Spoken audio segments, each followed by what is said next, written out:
Voici en l'an à peu près 440 avant Jésus-Christ. Les Juifs sont retournés en effet à Jérusalem et péniblement se réorganisent. En effet, depuis la destruction de Jérusalem en 587 avant Jésus-Christ par les Babyloniens et la déportation du peuple en Babylone, 50 ans après, ceux-ci ont été vaincus par les Perses. Et le roi des Perses, qui s'appelait Cyrus, a décrété la libération des Juifs de Babylonie et a organisé le retour des Juifs à Jérusalem et en Judée. Il l'a organisé en le permettant, d'une part, et même en finançant une grande partie des démarches à suivre. Ainsi, dès 538, les Juifs ont pu retourner à Jérusalem, au moins une partie d'entre eux. Ils ont commencé par reconstruire le temple qui avait été détruit, certes à une moindre échelle. Et puis, peu à peu, ils réorganisent la société tout entière. Le temple, proprement dit, sera achevé en moins de 4 ans, si bien que la ville pourra reprendre toutes ses activités religieuses. Mais les activités religieuses ne suffisent pas. En effet, la ville reste largement détruite encore, et particulièrement, elle n'a plus de remparts, c'est-à-dire qu'elle n'a pas les moyens de se protéger devant les attaques de tous les bandits et de toutes les peuplades nomades qui pourraient vouloir profiter de sa richesse. C'est pourquoi un certain Néhémie, qui était un conseiller du roi de Perse, décide d'organiser une grande collecte afin de reconstruire les remparts de Jérusalem.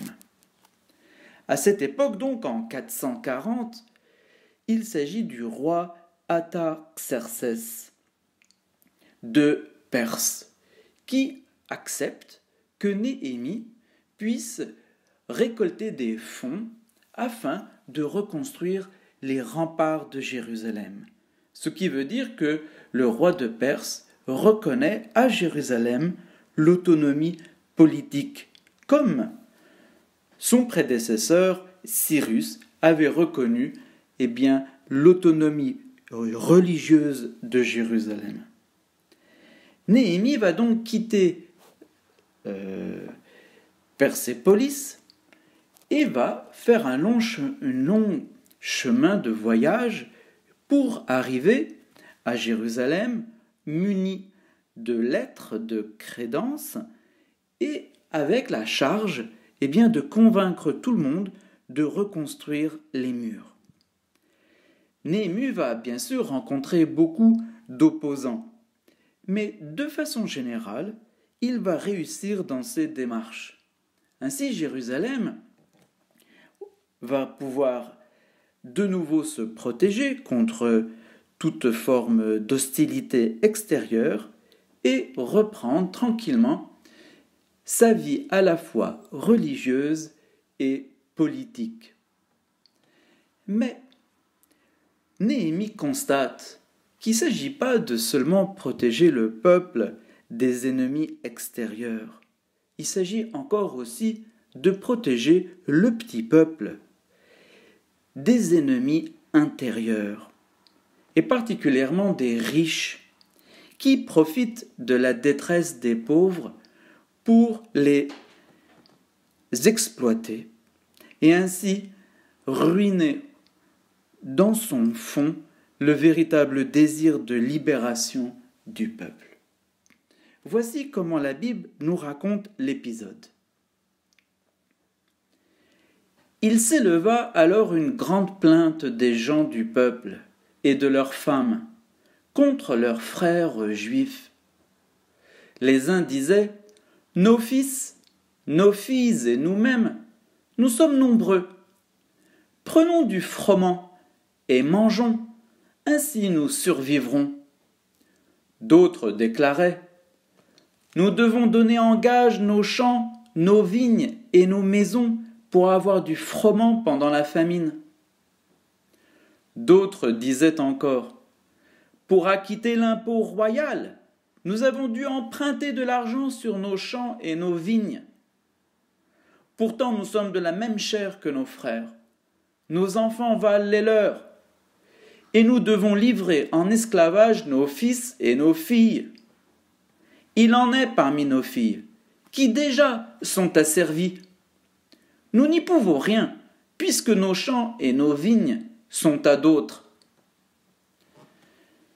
Je fus saisi d'une grande colère quand j'entendis leurs plaintes et de telles paroles. Je pris la décision d'admonester notables et magistrats. Je leur dis : « Quel est ce fardeau que vous faites peser sur vos frères ? » Et je convoquai contre eux une grande assemblée. Je leur dis : « Nous avons, dans la mesure de nos moyens, racheté nos frères juifs, vendus aux nations. Et vous, vous vendez vos frères, et c'est à nous qu'ils sont vendus. » Ils gardèrent le silence et ne trouvèrent rien à répliquer. Je poursuivis : « Ce que vous faites là n'est pas bien. Ne devez-vous pas marcher dans la crainte de notre Dieu pour éviter l'insulte des nations, nos ennemis ? Moi aussi, mes frères et mes serviteurs, nous leur avons prêté de l'argent et du froment. Eh bien, remettons leurs dettes. » Ils répondirent : « Nous le rendrons et nous n'exigerons plus rien d'eux. Nous agirons comme tu l'as dit. » Ainsi Néhémie réussit une opération encore plus merveilleuse que la reconstruction des remparts de la ville de Jérusalem. Il réussit à convaincre les riches de ne pas exiger le paiement des dettes contractées par les plus pauvres. La situation, effectivement, était difficile pour tous.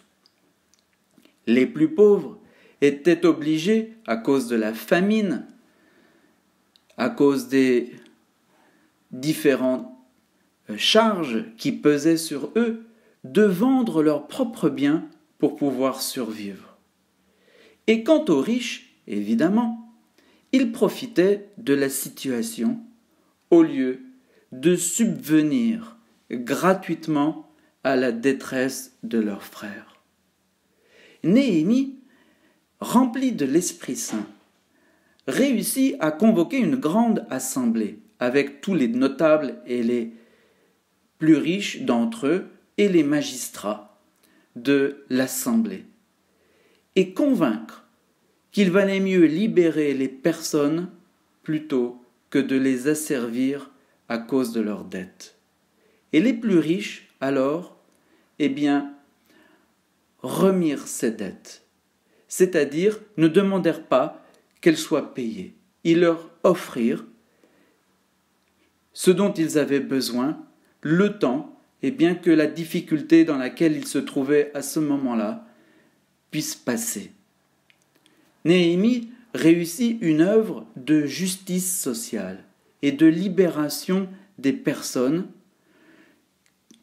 qui était bien sûr plus profonde que la simple reconstruction des remparts de la cité.